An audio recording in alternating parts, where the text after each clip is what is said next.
You are Locked On Wolverines, your daily podcast on the Michigan Wolverines, part of the Locked On Podcast Network. Happy Thursday. We are back in doing it. Locked On Wolverines podcast, part of the Locked On Podcast Network, where it's your team every day. I'm your man on the ground, Isaiah Hole, publisher of Wolverines Wire through USA Today Sports Media Group. We're going to keep this one. It's late. It took me a lot of time to work up to coming and doing this because of, you guessed it, just struggling through life. But we're gonna try to do as best I can, despite my loopy nature at the moment, to delve into the press conference today, the highlights. I thought it was one of the better player press conferences we've had. And I feel like we learned a lot. I have to try to see what I can remember from it. And then we'll get into some other stuff, which is basketball. We'll end on that note. I didn't see a lot of it, thanks to the coinciding nature of the press conference and how long it took to get back home and all of that. But what I did see, not pretty. Do you want to blame me because things kind of turned the moment I turned the game on? Have at. But let's get to the press conference. They had Michael Barrett, Roman Wilson, and Mike Sainristil. I thought it was a bit more interesting in that I felt like everything that was kind of said is noteworthy. Like that is kind of rare, I feel, coming out of one of these spring practice press conferences. And it wasn't like there was anything that was particularly groundbreaking, per se. But it felt noteworthy, and I think that's good, because I've said it before. I love covering these players. I do. I think they're all great guys. They do not have the same types of personalities as the guys I started covering in 2015. Though that 2015 through 2018, 19-ish era was just full of big name personalities that just gave you something every week. That's not what the 2021 through this team has been. So that's not a bad thing for the team. Actually, it probably speaks well of what that team is. It's no nonsense. There has been 0 days since the last nonsense. Actually, I have that wrong. But you know what? If you watch The Office, you know what I'm trying to channel there. It's they aren't about having the big quote. Sometimes it's been to their detriment. I remember, like, it always seemed like DJ Turner in particular. It's like you get every guy saying one thing, and yes, DJ Turner, and he would just like, you would pick the path of least resistance, and it would contradict everything you heard from every other guy. It's always funny how that went. Not the case, of course, today. I think the thing that I took away the most was Roman Wilson saying that people would be shocked when they see what Darius Clemens does when he gets his opportunities this year. That's the first thing I wrote about when I got home. So obviously that one is the one that I think was the most noteworthy. And the corollary to that is that he said that he has been shocked because he's like, listen, I'm from Hawaii, so I don't go home when we have like spring break and stuff like that. So he's like, I just hang around the building. Other guys, they go and travel. I stay around the building and just keep working. And he's like, Darius has been in there, and it's just, he's like, the strength that he has for being a second-year receiver, which he's gotten to witness because he also doesn't leave. He's like, it's shocking. And, you know, he said a lot of good things about all the receivers. Would you expect? None of these guys are going to come out there, and that's true also of like 15, 16, are going to come out there and be like, yeah, they're all pretty good, except this one dude really needs to step it up. Coaches don't even do that except for Mike Zordich used to, and it was incredible. But that's tantalizing because Michigan has that opening. No Andrell Anthony, no Ronnie Bell. There's an opening there. Which, speaking of, Tyler Morris got some kudos from both Roman Wilson as well as Mike Sainristil. Sainristil, keep in mind, similar stature, had a similar role. So pretty cool stuff because Michigan's going to need those guys. And they need Tyler Morris because he could be that Ronnie Bell type that they need, being that slot guy. So that's cool. Staying with offense, Roman Wilson said like he does not really care about he hasn't gone back and rewatched the touchdown that wasn't. He's like, I put it behind me. He's like, I barely watched it. It is what it is. Moved on. That is indicative of a wonderful culture that Michigan's built in the sense of they're not dwelling on it. Now, granted, you could go the other way and say, we took that and we internalized a moment like that and said, we have to be above the officials and we got to be better, blah, blah, blah. But they did that last year, not with the officials, but that, we internalized the Georgia loss. We don't want to feel that again. And guess what happened the following year? So I like that. It's not dwelling on it, dwelling on what we can control moving forward. It's a maturity that I think is really, really cool from this team. Other points offensively. Let's see here. Roman Wilson again. I mean, he was the only offensive player we got, saying that he's really focused on leading by example, taking up that same mantle of Ronnie Bell, 2-year team captain, and kind of saying the same things again as Cornelius Johnson. Lead by example.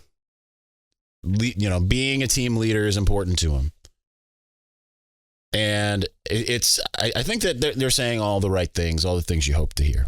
So let's move on to the defensive side. Like I said, there's Mike Sainristil, Mike Barrett. They had some interesting things to say as well. See what we can do talking about them in my hazy, loopy nature at the moment. Well, I'm not making eye contact with the camera. It scares me. But we're going to go ahead and do that here momentarily. Before we do that, the midway point of the NBA season is here, and now is the perfect time to download FanDuel, America's #1 sportsbook, because new customers get a no-sweat first bet up to $1,000. That's bonus bets back if your first bet doesn't win. Just download the FanDuel Sportsbook app. It's safe, secure, and super easy to use. Then you can bet on everything from the money line to point scores and threes drained. Plus, FanDuel even lets you combine your bets for a chance at a bigger payout with the same game parlay, so don't miss the chance to get your no-sweat first bet up to $1,000 in bonus bets when you go to FanDuel.com/lockedon. That's FanDuel.com/lockedon to learn more. Make every moment more with FanDuel, an official sports betting partner of the NBA.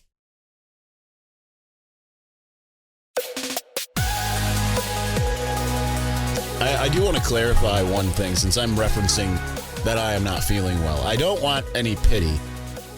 I'm telling you that for two reasons. Number one, to make fun of myself. I'm sure you can hear my labored breathing. I can hear my wheezing through my talking at the moment. But more so just to give you expectations. This is not the A game. I'm trying to bring you the A game. I'm trying. And if you think it's absurd that I've been not under the weather essentially for a month, trust me, much more absurd to me. Much more absurd to me. It's awful. But sometimes that's reality. I went through that when I was in college, actually. I had like a 8, 9, 10 month period, I think, when I had a respiratory illness. It was like I had like 3 colds in a row. Like I got better for like 2 days and got another cold immediately. And it ended up in a respiratory situation. It was not fun. So also still not having fun. Zuri in the background, if you hear the squeaking, is having fun. All right, let's talk about the defensive side of the ball. I only wrote one thing so far, and it was on Michael Barrett talking about Ernest Hausman. I think the quote's worth reading, so I'm going to pull that up. I tried to get that in relatively early. I asked him about Partridge, I think, earlier than Ernest Hausman. I have a rule when it comes to interviews inside baseball here. Like quote makes me sound like an actual baseball. Inside baseball here. Up to the plate, the third baseman. Anyway, the way that I treat it is it's okay to have early questions about coaches, or, something like that. What do you like about playing for this coach? What was your reaction when? So for like Michael Barrett, I think I had the first question overall, and it was, what was your reaction when you heard Chris Partridge was coming back? And I didn't know for sure if he worked with him as a safety, because he's kind of bounced around, but I knew he worked with him at special teams, and I knew we had that relationship. And like he said, Partridge is the one who recruited him at Valdosta Lount in Georgia. That made sense. I like to ask players about themselves. I like to wait generally to ask about other players. Now, actually, though, with this team, a lot of times you're better off asking about the other players, in which they'll say they're all doing good. But it used to be, and there were so many times that, you get a guy who didn't say a heck of a lot up, and another reporter, back when we had scrums for players, and another reporter would come up, and that first question out of their mouth, like, what's impressed you about X star player? And this guy is not a star player. I am thinking of a specific example, and it's like that you're just shutting him down for the entire time. So there's a method to the whole thing, strategy. But I did wait kind of a few minutes, and then I asked him about Ernest Hausman.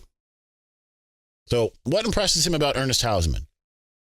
Just his natural athletic ability. He's smart, fast, can move. Just how fast he's learning the defense, coming along with our guys, blending in, meshing together well with everyone. He's going to be a great player. I like his enthusiasm, the way he flies around at practice. He always has a smile on his face. He's going to bring something to this team. Positive. Glowing, not overly glowing, not he's the next Devin Bush plus Josh Ross combined. Granted, Michael Barrett, I think he had 1 year with Bush, right? 2018? Or did he come in 2019? I think he's been here since 2018. But, that was kind of what we were getting in spring ball in 2019, that type of hyperbole about Josh Ross. Devin Bush, but even faster, more instinctive. But that did beg the question for me, the follow-up. When Michigan's going out and getting a guy at your position that is starter caliber in the Big Ten, number 2 ranked transfer in the country, so obviously he's going to play. They bring him in. How do you react to that? And he said, I feel like it's different here with guys because I just don't think that we look at it negatively. I think we take everything that gets thrown at us with a positive attitude. That's one thing that Coach Herb instilled in us. You never know what's going to happen. You never know the adversities you're going to face. But you're defined by how you react to it. So that's, again, maturity. So I just feel like in a room, I'd say for the past couple of years, we just kind of look at it as competition, look at it as a way to better ourselves, to better to the team, better to the group. And so anytime we're happy for the guy's success, we're always teaching each other, coaching each other up. We're never looking at it like, oh, he's going to take my spot, so let me get away from him. It's never that. It's always love. Everyone in that room always shows love to each other, support, and we're always there for each other. So the theme for today is maturity. Because that is what we're seeing from all these guys. Now, granted, Barrett, 6th year. Sainristil still, 5th year.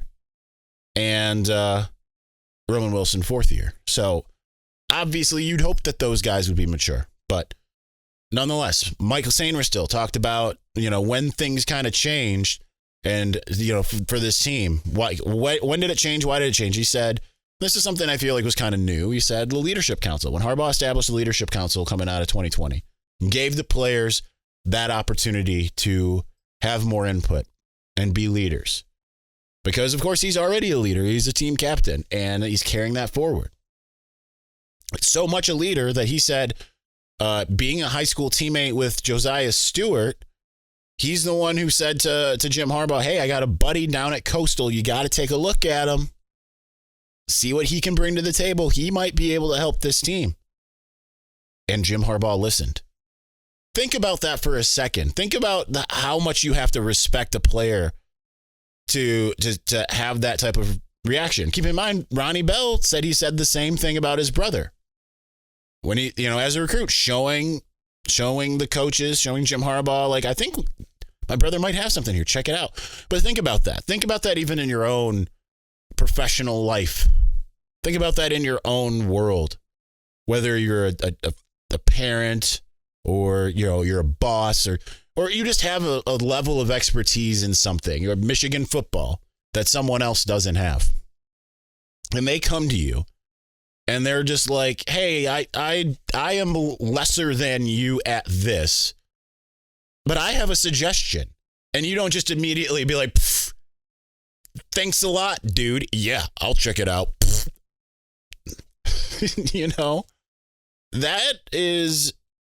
That actually shows, again, the maturity, not just of the players, but even the head coach to be able to say, I'm willing to listen. You might have something. I know if I was a head coach and a player came to me and was like, yeah, you're going to want to check out my boy, I'd probably be like, well, what's his star ranking? It's like, yeah, you might have a chance with my boy. Oh, you mean the 5-star teammate you have? All right, yeah. If it's Channing Goodwin telling his recruiters, like, hey, you might want to check out Jaden Davis. He might potentially be a guy who you could bring in. Okay, yeah, my ears are wide open. Mine personally actually are not. That's a joke. It's literally a sick joke. But that just goes to show the maturity. And I think that's pretty cool that Mike Sainristil played a role in bringing him to Ann Arbor. So the only other point is, having asked both Mike Sainristil and Roman Wilson about Amarian Walker, they both kind of had a similar story of he's got things you can't teach. The speed, the height, just the change of direction and all of those things. But both also admitted he's not there yet. It's going to take a minute for him to really kind of grow into it. So, obviously, that wasn't necessarily what we got from Jim Harbaugh. It was pure enthusiasm, but from the mouths of babes, we get the honesty there. So it does still sound like he would be the guy who would start, of course. I mean, Jim Harbaugh did say that, but it's just a matter of it's going to take a minute. Good news is it's March 9th right now. And Michigan has until September 2nd, or I don't know when the season opener is, but sometime in September or late August. I'm not sure. They've got time to get him ready. But they like what, like Mike Sainristil says, I like how he's coming along, learning the playbook. I like where his head is at. I like where it's just a matter of getting that down. Roman Wilson says as soon as he gets those technical details down, then it's going to be something. But I said, have you gone up against him in practice? He's like, a little bit more so. I've watched him on tape, and it's just, he's still lacking that technical aspect. And once he gets that, then watch out. So, thought it was a good press conference. Going to have a lot more, hopefully tomorrow, Friday, when hopefully I can reboot a little bit. So, that's the hope and the goal. Let's talk a little basketball, because we don't know. Is the season over? It might be. Will Michigan be in the NIT? Maybe. Will they be in the NCAA tournament? Doubtful, but don't be surprised if it happens. Let's talk about them momentarily.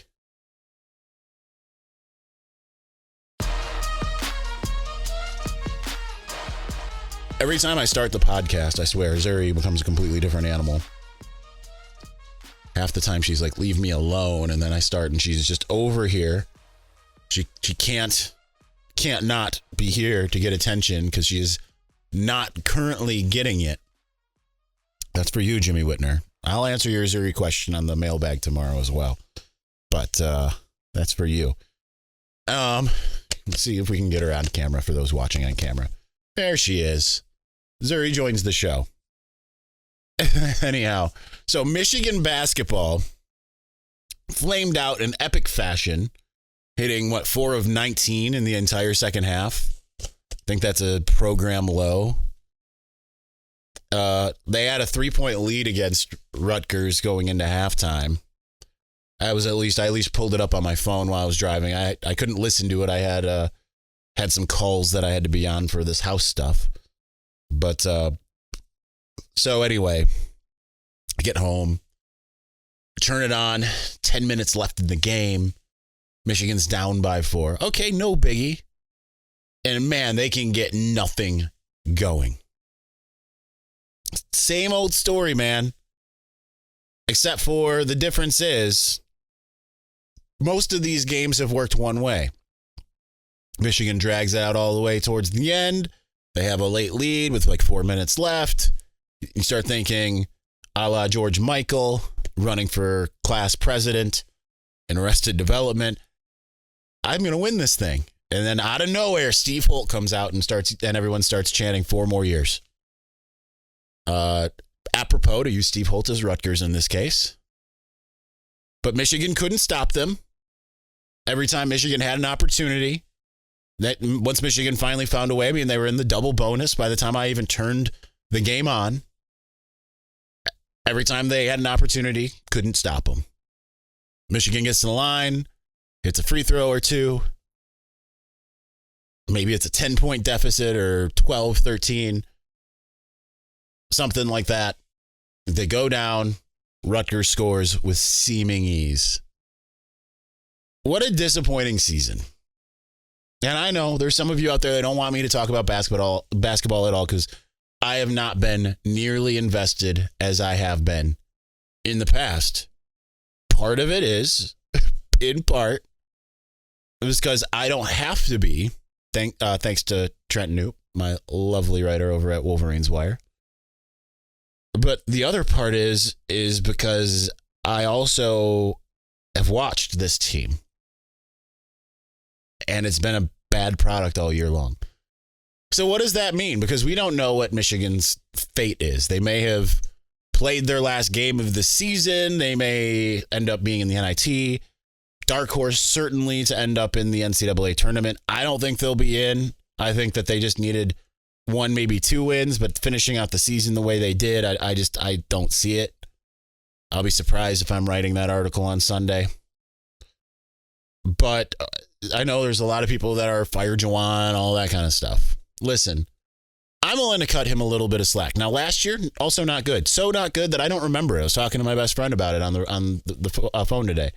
And he goes, what happened to the team last year? He's like, what do you think is going to happen today? And what happened last year? He's like, I don't remember what happened last year. And I sat there and thought about it. I'm like, neither do I. My last memory is them losing to UCLA in the Elite Eight 2 years ago. For some reason, don't remember last year. I think they made it to Sweet 16 because that's kind of their thing. But I know that they didn't advance beyond that. I know last year was a disappointing year as well. This one's certainly worse. Because last year, it just felt like the freshmen played a little bit better. Musa and Caleb. Caleb was also streaky, very similar to Jet. In that he had his moments, and that there were moments where it's just like, what are you doing? Kobe Buffkin came alive kind of late in the season. Today, not so much. Doug McDaniel came alive late in the season. Today, not so much. And I cut him some slack as well, Juwan Howard, because you had a point guard in Jalen Llewellyn, and you ended up having to go with Doug McDaniel. Well, was it clicking when Jalen Llewellyn was out there? Not necessarily, but having a veteran point guard gives you a lot better of an opportunity. And for those who are, get angry and say, it's time for him to move on and all that kind of stuff. Remember, John Beilein had some not so great years as well. 2017, they kind of whimpered into the tournament, and they ended up, winning the whole thing and whatever. But, there have certainly been some years in the John Beilein era where things did not look very good and people had similar reactions. Maybe the game has passed him by. He's not recruiting the high-end guys. What is he doing? And then he goes back to the drawing board, brings in first, what's his name? The guy who ended up going to Northwestern. Kind of looks more like a football coach. Billy Conlin. Conlin leaves for Northwestern. Brings in Luke Yaklich. Things completely turn around. This is a young team. You're going to have to retain some of these guys in order to move forward. You're going to have to be able to withstand the injuries. You're going to have to be able to recruit. that recruiting hasn't been an issue. It was just a bad fit across the board, and it is what it is. So, is it disappointing? Absolutely. Is it one of the worst seasons in recent memory? Absolutely. Is it a reason to say, let's go ahead and scrap the program? Next year happens the same way? Then maybe you start having a problem, but it's still too early, I think, it all depends on how it goes. Right. All right, that's going to do it for us today. We'll be back with the mailbag on Friday. Rain or shine, sickness or health. Till death do us part, Locked On Wolverines podcast. All right, we'll talk to you again soon. Peace.